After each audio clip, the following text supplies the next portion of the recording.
You are listening to the Becoming the Wealthy You podcast with Jermaine Foley.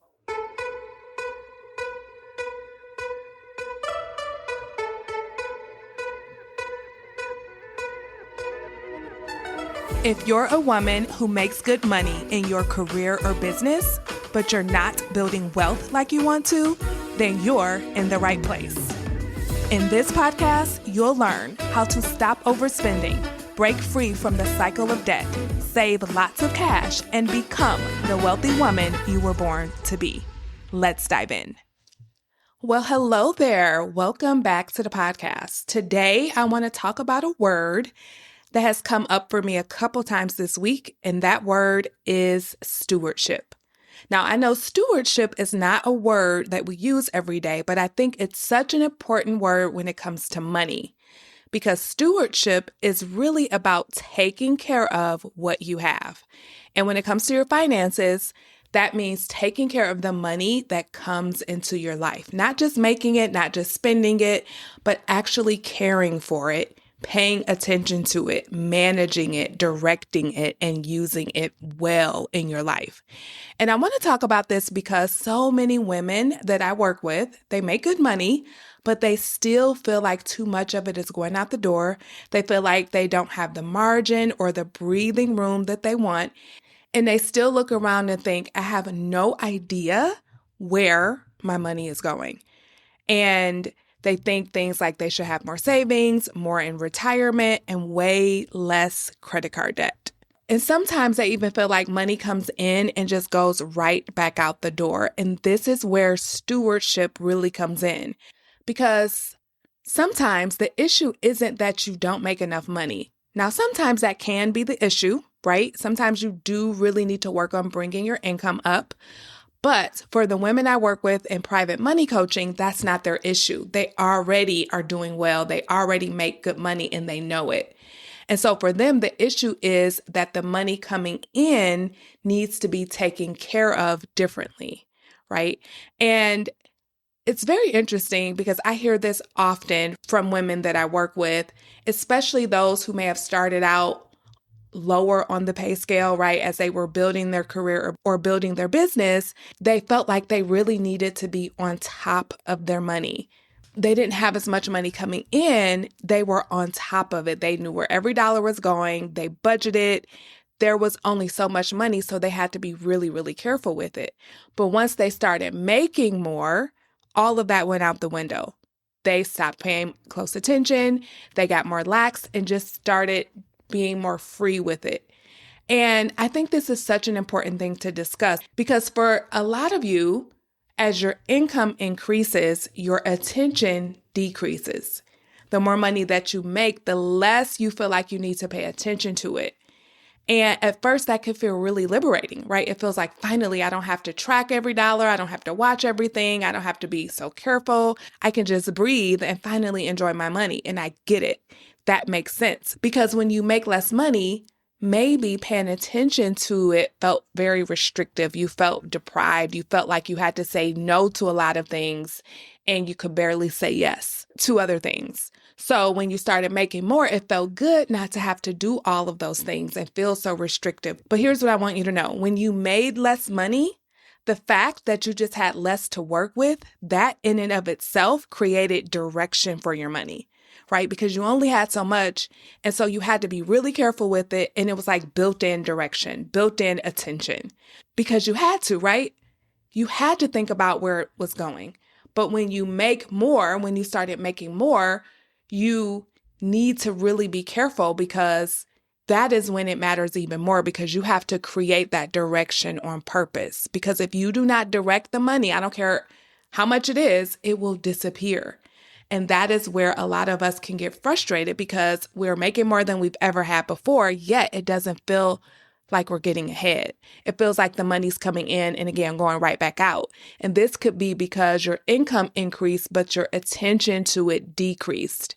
The income grew, but the stewardship did not grow with it. And that is why I want to talk about stewardship today. Stewardship means to take care of the money that's coming into your life. And I love that word because it's different than budgeting. It's different than cutting back or restriction. It's not about cutting expenses and slashing things. It's also not about trying to hold on to every dollar or being super frugal or cheap. It's about saying that this money that's coming into my life, I'm so grateful for it and I want to take care of it and I want to handle it well. That's it. And sometimes handling it well looks like saving. Sometimes it looks like investing, paying down debt, giving, enjoying something amazing, taking a trip. Sometimes it could look like paying for conveniences because in this season of your life, that convenience is worth it. And other times it looks like sitting down and saying, let me look at what's going out every month. Let me see if these expenses still make sense. Let me make sure I'm not paying for things that I don't use or overpaying for things that I do use. Let me make sure I'm not letting money leave just because I can afford it. That's stewardship too, because sometimes you look up and realize, wait a minute, how did this bill get this high? That has happened to me so many times, especially with like internet and cell phones. They'll give you these introductory rates and then the next thing you know, it's double the price, right? That's stewardship, questioning that and then making sure that it's still worth it for you, renegotiating or questioning, why am I still paying for this? Or noticing that you are paying for something that you forgot you even signed up for. Or it could just be realizing that I can afford this, but is it really the best use of my money anymore?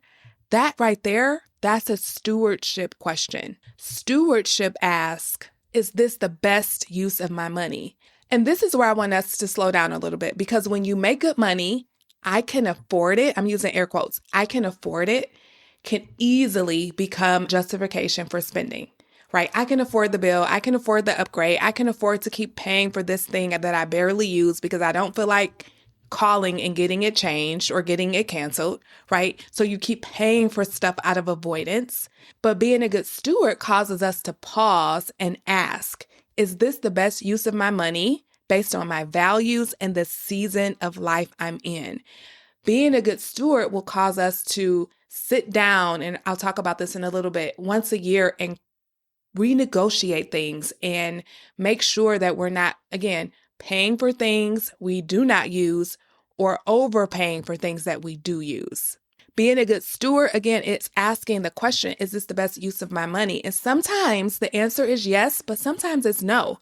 And the yeses and nos will be different for all of us. Remember, we don't judge categories. We don't judge if spending on one thing is right and spending on another thing is wrong. We don't do that, but we do question based on our values, based on the season of life that we're in, based on where our finances are, if something is a yes or a no for us in that moment. So I like to think of stewardship as the middle ground between two extremes. On one side, you have mindless spending, and on the other side, you have hoarding, right?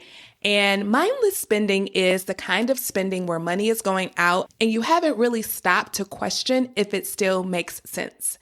It's the I can afford it, so I don't really have to think about it type of spending. Or I know this bill is probably too high, but I don't feel like dealing with it right now. So things that you can just easily just sweep under the rug because you know you make enough money to handle it, right? The problem with that is months and years can go by and you're overpaying for things that you use, or you're paying for something every single month that you just don't even use. I had a client one time who was paying $97 a month for over a year for a service that she signed up for under a free trial period and forgot to cancel it. And she didn't even realize she was doing that for over a year.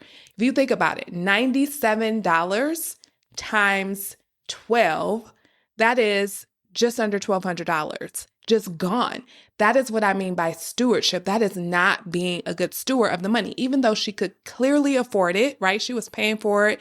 It wasn't quote unquote hurting her. She didn't feel it until she saw what she was actually doing when I had her look at her expenses. Then on the other side, you have fear-based hoarding. This is where you're afraid to spend. You feel like every purchase is wrong. You feel guilty about things and you hold on to money, not from like this peaceful place, not from this having money place, but it's about fear and and hoarding and scarcity. And I don't think either extreme is the goal. So mindless spending or fear-based hoarding, neither one of those are the goal. Stewardship is the middle. It's actually very, very similar to my do both philosophy.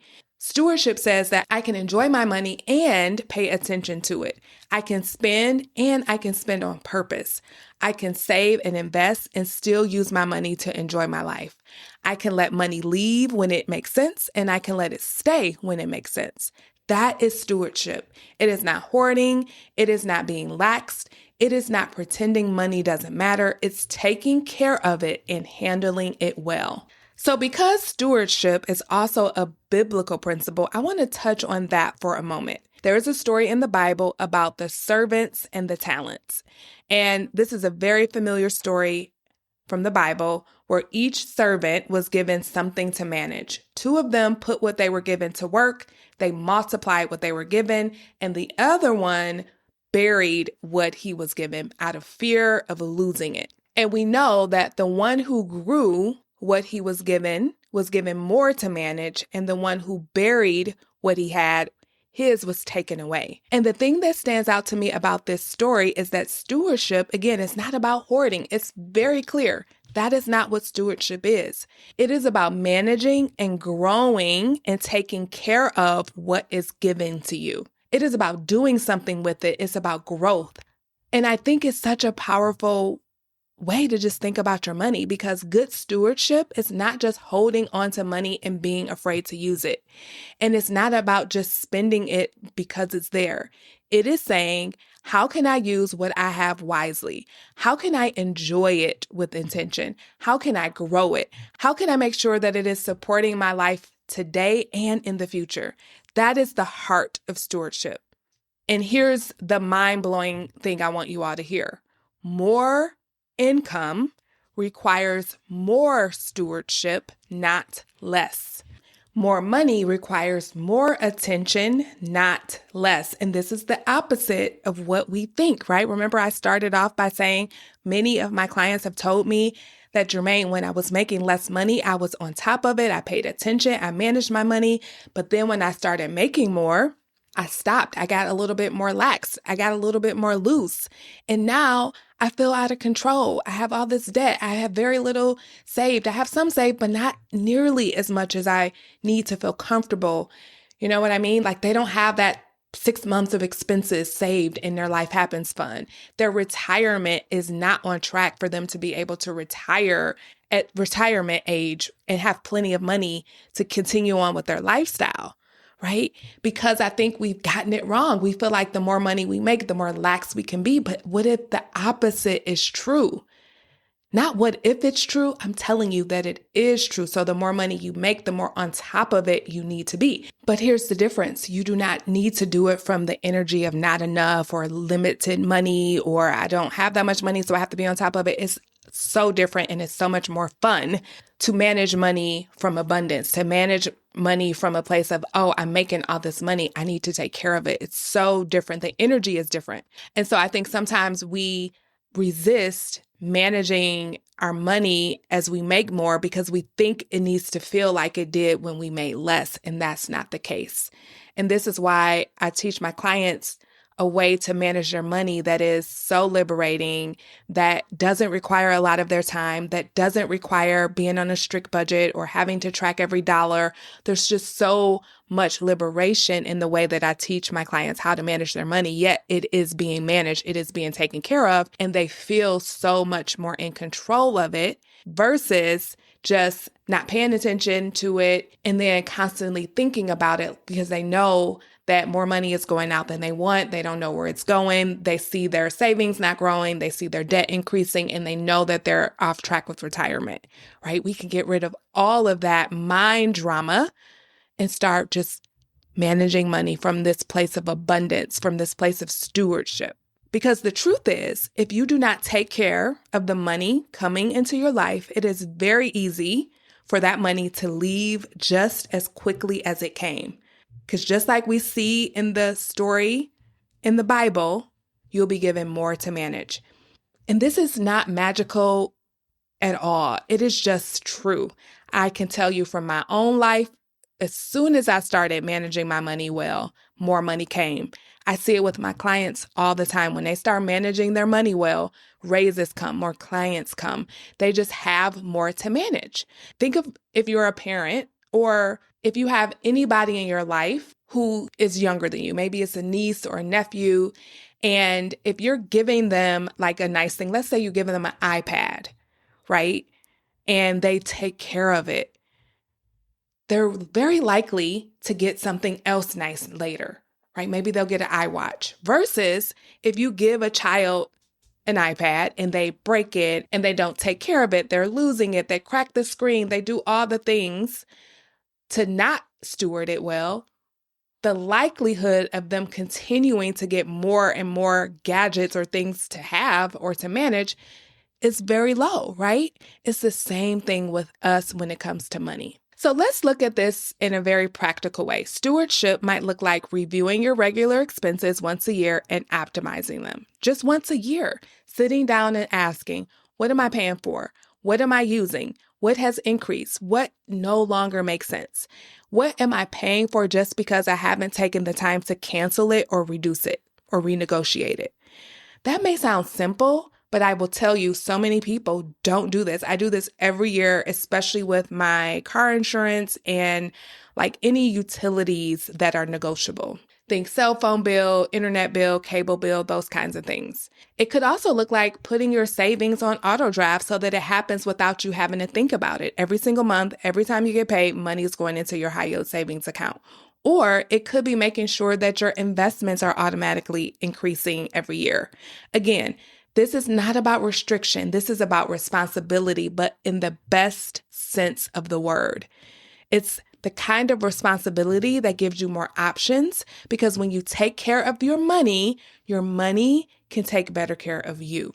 It can create margin, breathing room, reserves, less debt, more savings, more investments, more peace of mind, more enjoyment, and more wealth. But not just wealth, but generational wealth, right? But it cannot do any of that if every dollar that comes in the door goes right back out. So as we close things out here, I think this is where a lot of women are.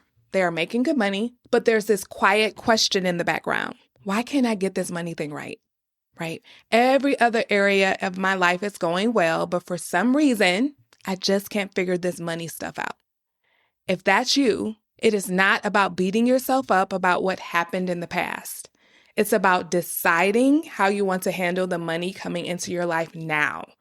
Because the money that came before, that's already gone, right? You cannot go back and manage last year's income differently. You cannot go back and change what you did with the bonus you got last quarter. You cannot go back and save money that has already been spent.